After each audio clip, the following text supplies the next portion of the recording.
তৃণমূলের সংসদীয় দলে ভাঙন। তৃণমূলের রাজ্যসভার সাংসদ পদ থেকে ইস্তফা দিতে চলেছেন সুখেন্দু শেখর রায় এবং কোয়েল মল্লিক। সরাসরি এই মুহূর্তে চলে যাব আমাদের প্রতিনিধি বিজেন্দ্র সিংহের কাছে। বিজেন্দ্র, এই মুহূর্তে কি খবর?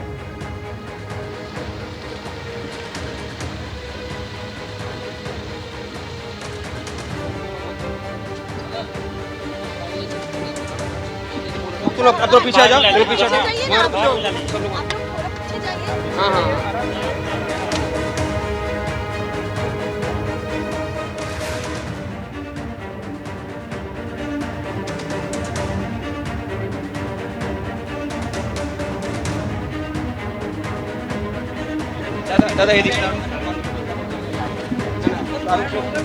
ठीक है देखो এই মুহূর্তে আমরা দেখতে পাচ্ছি সুখেন্দু শেখর রায়কে, যিনি গত সপ্তাহে ইঙ্গিতপূর্ণ মন্তব্য করেছিলেন। সেখান থেকেই জল্পনা তৈরি হয়। কি বলছেন তিনি, শুনবো। ইস্তফা দেওয়ার যে কারণ তা আমি ইতিমধ্যেই গত 15 দিন ধরে বিভিন্নভাবে সংবাদ মাধ্যমে প্রকাশ করেছি। যে দল যেভাবে চলা উচিত চলেনি, এত বড় বিপর্যয় হলো কেন তার কারণ অনুসন্ধান করার কোনো চেষ্টা করেনি। যারা বিভিন্ন কমিটিতে রয়েছে, তৃণমূল স্তর থেকে উচ্চ স্তর পর্যন্ত, কোনো বিষয়ে তাদের কোনো মতামত কখনো নেওয়া হতো না। নিরুপায় হয়ে অনেকেই এটা মেনে নিয়ে চলছিল। মানুষও পর্যন্ত, সেই মানুষ যারা 15 বছর আমাদের দলকে ক্ষমতায় রেখেছিলেন, সেই মানুষই এই সরকারের প্রতি অনাস্থা জ্ঞাপন করেছে, দলের প্রতি অনাস্থা জ্ঞাপন করেছে। তো সুতরাং মানুষ যখন একটা দলের প্রতি অনাস্থা জ্ঞাপন করেন, তখন একজন রাজনৈতিক কর্মী হিসেবে আমি বুঝতে পেরেছি যে এই দল মানুষ থেকে পুরো বিচ্ছিন্ন হয়ে গেছে, জনগণ থেকে বিচ্ছিন্ন হয়ে গেছে। এবং একের পর এক যে ধরনের দুর্নীতি, নারী নির্যাতনের ঘটনা ঘটেছে আমাদের রাজ্যে। যখন ক্ষমতায় আসলো, প্রথম বৈঠক হলো কোথায়? দার্জিলিংয়ের কালিম্পংয়ের ডেলো পাহাড়ে। সেখানে চিটফান্ডের মালিকদের সঙ্গে বৈঠক হচ্ছে, তারপর চিত্র প্রদর্শনী হচ্ছে। সেই আঁকা ছবিগুলো বিক্রি হচ্ছে 10 লাখ 15 লাখ টাকায়। কেউ তাকে লিওনার্দো দা ভিঞ্চির সঙ্গে তুলনা করছেন। এবং এইটা কিনছেন কারা? চিটফান্ডের মালিকেরা, বিভিন্ন শিল্পপতিরা। তো করাপশন তো শুরু তখন থেকে। তারপর একটা, এই দলে তো কোনো আদর্শ কখনোই ছিল না, একটা কর্মসূচি ছিল যে সিপিএমকে সরিয়ে ক্ষমতায় আসা। এবার ক্ষমতায় আসার পর যে লুটপাট করা আর ক্ষমতা অপব্যবহার করা, এটাই যদি একমাত্র উদ্দেশ্য হয়ে থাকে, যেটা আমরা মানুষও বুঝতে পারিনি, আমরাও বুঝতে পারিনি। কিন্তু যতদিন গেল দেখা গেল যে এই ভ্রষ্টাচার বা দুর্নীতি একটা প্রাতিষ্ঠানিক চেহারা নিল। আমি কথা মানতে রাজি নই যে দলের সব নেতা বা কর্মী অসৎ, তা নয়। বহু ভালো কর্মী এবং নেতা রয়েছেন যারা এই বিপদচালিত হননি কখনো, কিন্তু তারা দলের মধ্যে কোণঠাসা প্রতিটি সময়, তাদেরকে কেউ গুরুত্ব দেয়নি। ওই নির্দিষ্ট কিছু লোক সবসময় নেতৃত্বের চারপাশে যারা ঘুরঘুর করছে, কতগুলো জনবিচ্ছিন্ন মানুষ যাদের অতীত নেই কোনো, ফলে তাদের সঙ্গে বেশি সময় কাটালে, তাদের নিয়ে ঘুরঘুর করলে হয়তো কিছু রোজগারপাতি হতে পারে, কিন্তু রাজনীতিটা হয় না। ভারতবর্ষের রাজনীতিতে, পৃথিবীর রাজনীতিতে যখনই প্রশাসক মানুষের ভাষা বুঝতে অক্ষম হয়, তখন তার পতন অনিবার্য, নেতা এবং সেই দলের। ইন্দিরা গান্ধী 60 বছরের বয়সে তিনি ক্ষমতাচ্যুত হয়েছিলেন, ফাইট ব্যাক করে আবার ক্ষমতায় এসেছিলেন। কিন্তু এখন আমাদের নেতৃত্বের যারা সর্বোচ্চ স্তরে রয়েছেন, তাদের কেউ 70, কেউ 72, কেউ 75, কেউ 77, কেউ 78, কেউ 80। আর সবই তো ন্যাশনাল দেখছি, কেউ তো রিজিওনাল নেই, কেউ আর লোকালও নেই। চারিদিকে শুধু ন্যাশনাল লিডারদের ছড়াছড়ি। National spokes person, national general secretary, national joint secretary, সব ন্যাশনাল লিডার। এই ন্যাশনাল লিডারদের আগে কার কত সম্পত্তি আছে এগুলো দেখা দরকার। প্রত্যেকটা হাসপাতালে গত 5 বছর অন্তত যে ওষুধ, স্যালাইন, ইঞ্জেকশন এবং অন্যান্য জিনিস, দ্রব্য সামগ্রী সরবরাহ হয়েছে, কারা করেছে, কত টাকায় করেছে, তাদের কোয়ালিটি ঠিকমতো দেখা হয়েছে কিনা, সমস্ত কিছু ফরেন্সিক অডিট হওয়া দরকার। শুধু এইভাবে রেহাই দিলে হবে না। আমি ব্যক্তিগত সিদ্ধান্ত নিলাম পদত্যাগের, কারণ আমার অতীত, আমার পারিবারিক ট্র্যাডিশন, আমার নিজের যেটুকু বিদ্যা বুদ্ধি আছে সে অনুযায়ী অনেক দিন ধরে আমি দলে কোণঠাসা ছিলাম এবং অস্বস্তিতে ছিলাম। আমি তো আরজি কর নিয়ে প্রকাশ্যে মুখ খুলেছি, ধর্ণা দিয়েছি, কারণ মানুষ চেয়েছিলেন এটা একটা বিহিত হোক। সেই আশা নিয়ে রিক্লেম দ্য নাইট প্রোগ্রাম হয়েছিল। আমিও ধর্নায় বসেছিলাম আলাদাভাবে। আমি কোনো দলের সঙ্গে যাইনি, কোনো দলীয়, আমি কোনো নেতার নাম বলিনি, কিচ্ছু বলিনি। আমার অপরাধ হয়েছিল, আমি বলেছিলাম যে পুলিশ কমিশনার এবং হেড অফ দি ইনস্টিটিউশন অর্থাৎ প্রিন্সিপাল অফ দি আরজি কর, এদের দুজনকে কাস্টোডিয়াল ইন্টারোগেশন করা দরকার। কারণ আমি মনে করি যে প্রমাণ লোপাটের ক্ষেত্রে এদের ভূমিকা, এখনও মনে করি যে প্রমাণ লোপাটের ক্ষেত্রে ওদের ভূমিকা সর্বোচ্চ। তাদেরকে প্রোটেকশন দেওয়া হলো। যখন ঘটনা ঘটে তার কয়েক ঘন্টার মধ্যে তাকে আরেকটা হসপিটালে নিয়ে গিয়ে প্রমোশনাল পোস্টে বসিয়ে দেওয়া হলো। অর্থাৎ প্রোটেক্ট করা হচ্ছে যারা প্রাইমা ফেসি, যারা কালপ্রিট। সেই বিনীত গোয়েল, তাকে সরানো হলো, কিন্তু তাকে একটা কোথাও ডিআইজি ফিআইজি কি একটা করে দেওয়া হলো। তো এইসব দেখে শুনে আমি তখন থেকেই সিদ্ধান্ত নিয়েছিলাম যে এই দলে আমি বেশি দিন টিকবো না। প্রত্যেক রাজনৈতিক নেতা তারা সময় এবং সুযোগের অপেক্ষা করে। এমন নয় যে আমি প্রথম এই ধরনের একটা সিদ্ধান্ত নিলাম ভারতবর্ষে, এমন নয়। বহু সময় ধরে, বহু যুগে বিভিন্ন রাজনৈতিক দলের বহু নেতা এই কারণে এবং বিভিন্ন কারণে তারা দল থেকে পদত্যাগ করেছেন, সংসদ থেকে পদত্যাগ করেছেন, বিধানসভা থেকে পদত্যাগ করেছেন, মন্ত্রীপদ ছেড়ে দিয়েছেন। বুদ্ধদেবর বাবুর মতো মানুষ বলেছেন চোরদের সঙ্গে থাকবো না বলে, যায় পরবর্তীকালে একটা অ্যাপ্রোচমেন্ট হলো, উনি আসলেন, পরে নিজেই মুখ্যমন্ত্রী হলেন, সেটা আলাদা কথা। তো সুতরাং আমি অনেকদিন ধরে, কিন্তু আমি সময় এবং সুযোগের জন্য অপেক্ষা করছিলাম। আমি জানতাম যে এটা ঘটবে। এই যে মানুষ জনবিস্ফোরণটা যখন দেখলাম আরজি করে, বুঝলাম তা। নইলে আমি একটা উদাহরণ দিচ্ছি, শুধু দিয়ে শেষ করব। 2024 সালের মে মাসে লোকসভা নির্বাচনে আমাদের দল 29টা আসন পেল 42টা আসনের মধ্যে। তাহলে আবার সেই মানুষ 4 মাস 5 মাসের মধ্যে যেভাবে রাস্তায় নামলেন, যার প্রতিক্রিয়া সারা ভারতে হলো, সারা পৃথিবীর বিভিন্ন দেশে হলো যেখানে প্রবাসী ভারতীয় আছে। তারপরেও যারা শাসন ক্ষমতায় রয়েছেন এবং ক্ষমতাশালী নেতা রয়েছেন, তারা মানুষের এই যে প্রতিবাদ, এই জনবিস্ফোরণ কেন, এটা বিশ্লেষণ করতে পারলেন না। আমি দল থেকেও পদত্যাগ করে দিয়েছি।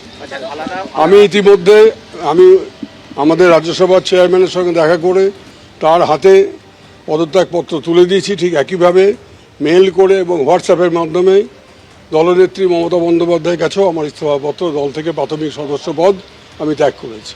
আরো কি সাংসদরা দাদা পদত্যাগ করছেন? আমি সেটা বলতে পারবো না, অন্য সদস্যদের খবর আমি রাখি না। আমি আমারটা বললাম। অনেকে আলাদা ব্লক তৈরি করছেন, আপনি এটাকে কিভাবে দেখছেন? যে অলরেডি বিধানসভা করতেই পারে। আমি তো বলেছি ইতিমধ্যে বলেছি যে নির্বাচনে 1 মাসের মধ্যে, ভোটের ফলাফল প্রকাশের 1 মাসের মধ্যে যদি 80 জন নির্বাচিত তৃণমূল সদস্যদের মধ্যে বিধানসভায় 60 জন তারা আলাদা ব্লক তৈরি করেন, তো তার মানেটা কি? আমার পদক্ষেপের সঙ্গে তাদের পদক্ষেপের কোনো সাযুজ্য নেই? ওটা কি একেবারে আলাদা? আমারটা একেবারে আলাদা। আমি পদত্যাগ করেছি একটু বেশি এগিয়ে, ওরা পদত্যাগ করেনি। আমার তো এখনও 2029 সাল পর্যন্ত আমার টার্ম ছিল রাজ্যসভাতে, কিন্তু আমি যখন নীতিগত কারণে যখন ভাবছি যে দলের সঙ্গে কাজ করা যাবে না, সুতরাং দল থেকেও পদত্যাগ করেছি, আমি রাজ্যসভাতেও পদত্যাগ করেছি। এবং বিধানসভাতে যা ঘটেছে তার প্রতিক্রিয়া লোকসভা বা রাজ্যসভাতে যে ঘটবে না, এটা কখনো হয় নাকি? একই দলের লোক। তো এই সময় যেটা ঘটেছে, বাংলার মানুষের রায়কে মাথা পেতে নিয়ে যদি একটা ভূমিকা নিতেও আমার দল, যেটা ইন্দিরাগান্ধী করেছিলেন, হেরে যাওয়ার পর উনি বলেছিলেন যে মানুষের এই রায় আমি মাথা পেতে নিলাম, যারা নতুন ক্ষমতায় আসলেন তাদের জন্য রইল আমার আন্তরিক শুভকামনা। এটাকে বলে গণতান্ত্রিক শিষ্টাচার এবং সৌজন্য। সেটুকু পর্যন্ত করা হয়নি। আপনার দল মানে টিএমসি তো মানছেই নাকি তারা পরাজিত হয়েছে? হ্যাঁ, সেটাই তো বলছি। আপনার রাজনৈতিক জীবন কি এখন অব্যাহত থাকবে? সেইটা আমার বড় সিদ্ধান্ত নিতে হবে যে আমি রাজনীতি করব না রাজনীতি করব না। অন্য কোনো রাজনৈতিক দল থেকে যদি করি জানতে পারবেন, অন্য কোনো রাজনৈতিক যদি করি জানতে পারবেন। दादा दादा बल्कि 2 मिनट की हिंदी तो दादा बोले थे, आज आपने इस्तीफा दिया दादा राज्यसभा के पद से, क्यों दिया? ये जो चुनाव की जो नतीजा निकला बंगाल की इतिहास में पहली दफे भारतीय जनता पार्टी का सरकार आया। 1952 में जब पहली दफा चुनाव हुआ उस समय 260 सीट था बंगाल में। उनमें से कांग्रेस को मिला था 150 सीट, वाम मोर्चा को मिला था 56 सीट और जनसंघ को मिला था 9 सीट, हिंदू महासभा को मिला था 4 सीट। तो 9 सीट से अभी 208 और कुछ दिन बाद 210 भी हो सकता है। तो इसका मतलब इसके पीछे क्या है? आम आदमी का पूरा समर्थन 97%, 98% ऑल टाइम रिकॉर्ड हुआ पोलिंग में। ऐसा हिंदुस्तान में और कहीं हुआ कि नहीं हुआ मुझे मालूम नहीं। इसका क्या कारण थी? जनता इतना खपा क्यों हो गए? इसके लिए कोई भी पोस्टमार्टम पार्टी का अंदर नहीं हुआ। पिछले 15 साल जब सत्ता में जो लोग थे, कोई मंत्री, कोई पंचायत के लीडर, कोई काउंसिलर, कोई मेयर वगैरह वगैरह, तो ये लोग के आसपास जाना मुश्किल था। उन लोगों का पैर धरती पे नहीं था। तो आम जो हमारे ये वर्कर्स है उनका बात सोचिए, जिन्होंने अपना खून और पसीना दे के पार्टी को मजबूत किया। बरसों से उन्होंने लड़ाई किया वाम मोर्चा के खिलाफ। वो लोग पीछे चले गए। दलाल लोग, चोर, डकैत, रेपिस्ट, ये लोग सब सामने आ गया। अभी तो सब निकल रहा है ना, टीवी पर दिखाई दे रहा है। गांव में सबसे बड़ा मकान किसका है? पंचायत का नेता का। वहाँ स्विमिंग पूल भी है, विदेशी पंछी भी है, चिड़िया भी है, वगैरह वगैरह। मैं उसमें नहीं जाना चाहता हूँ ज़्यादा। आप लोग देखें, सबके सामने है। करोड़ करोड़ रुपया लूट हुआ। इसलिए मैंने मांग कर रहा हूँ। अभी तो मैं आम जानता हूँ, मैं मांग कर सकता हूँ नई सरकार के पास कि जो पिछले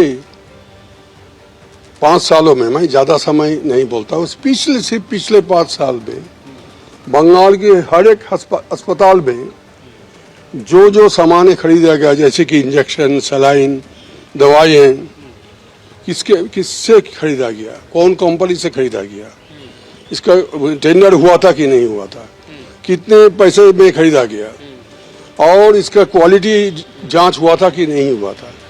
इस बारे में फोरेंसिक ऑडिट होना चाहिए। आपको लग रहा है भ्रष्टाचार हुआ है? ये तो सब जानते हैं। और भी आरजी कर में दादा आप सबसे पहली बार रास्ते पे उतरे थे, आपको देखा गया सड़कों पे, आप सरकार के खिलाफ विरोध किए थे। देखिए, लड़की को न्याय मिले। हाँ, रेप और मर्डर का इंसिडेंट हमारे देश में बहुत हुआ है। ये सब इससे ज्यादा घिनौना काम और कुछ नहीं हो सकता है समाज में, लेकिन हुआ है दादा। और तो अर्ज सुनिए, जल्दी मत कीजिए।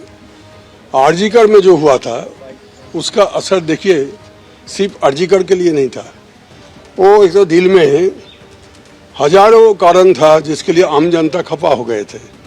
वो नहीं निकल रहा था। जैसे आरजीकर घटा, सारे जनता सड़क पर आ गए। जो लोग जिंदगी में कोई जुलूस में नहीं गए, कोई आम सभा में नहीं गए, कोई पॉलिटिक्स के साथ जिनका कोई नाता नहीं है, वो लोग भी सारी रात, डॉक्टर लोग भी सारी रात सड़क पर रहे। 1 दिन नहीं, 4 दिन नहीं, 5 दिन नहीं, हफ्तों भर, 10 दिन, 15 दिन।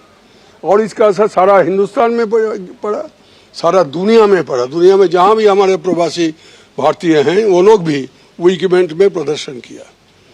उस समय भी जो हमारे नेता लोग हैं, प्रशासक थे, अभी तो मैं पार्टी से बाहर हूँ, हमारा पार्टी का जो, हम जब पार्टी में थे उस समय वो लोग जो थे, कोई इसका विचार विमर्श कुछ नहीं किया गया। इतना क्योंकि उसका पावर मस्तिष्क माथे पे अंदर चला गया कि हमको कोई कुछ करने वाला नहीं है दुनिया में। अरे भाई, आम जनता ने तुमको चुन के भेजा है, जिन्होंने भेजा है उन्होंने तुमको नीचे गिरा दिया। अब देखो कैसे गिराया।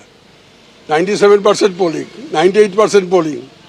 और मैंने जो हिसाब दिया, शुरू किया था 1952 9 सीटों से, और 75-78 साल में वो 208 हो गया। ये क्या मैजिक है क्या? तो आप क्या करेंगे? इस्तीफा दे देंगे? और संपत्ति की जांच होनी चाहिए, सबको होना चाहिए।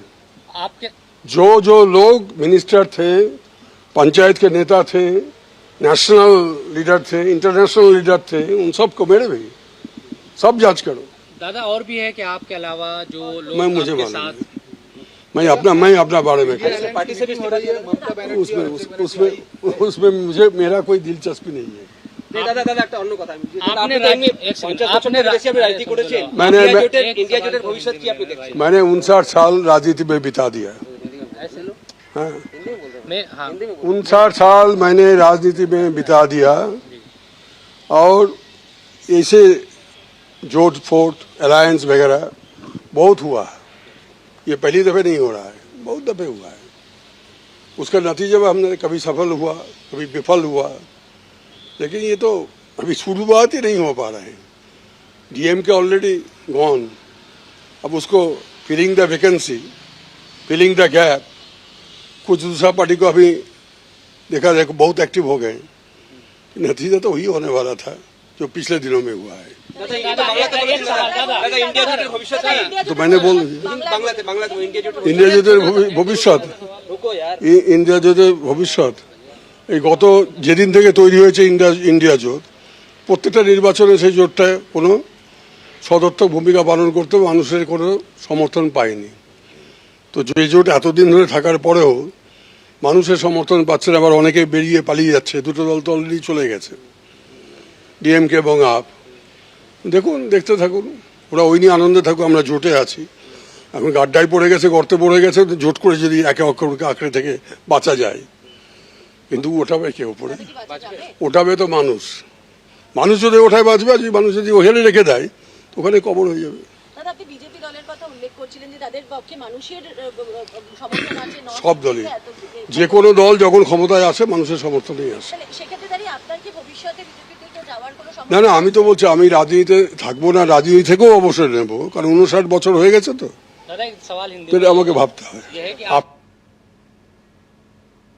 এবিপি আনন্দ এগিয়ে থাকে, এগিয়ে রাখে।